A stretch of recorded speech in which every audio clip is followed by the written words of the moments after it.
one of the new features we have out, and we've coined it Driver Insights.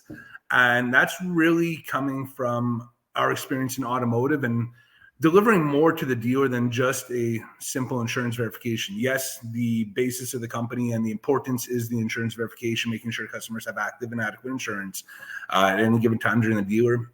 But what more could we deliver of value to the dealer? And it's the data. We know right now in the market, everybody's talking about acquisition. Everybody's looking loyalty. Everybody's looking conquest. They're all looking also for first-party data. They don't want to go to auctions to buy cars anymore. Their marketing already cost them a fortune to try gather new information and new leads. So with the Driver's Insights feature, what this simple insurance verification is able to deliver on top of that is a whole household profile. So when you're talking, just by the simple verification, you're getting for primary, obviously, driver's name, their VIN, year, make, model, but we also know what the wife is driving, what the kids are driving, also year, make, model, VIN, as well as many other details about their household.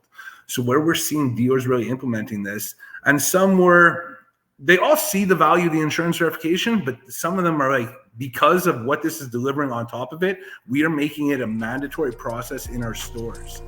So for example,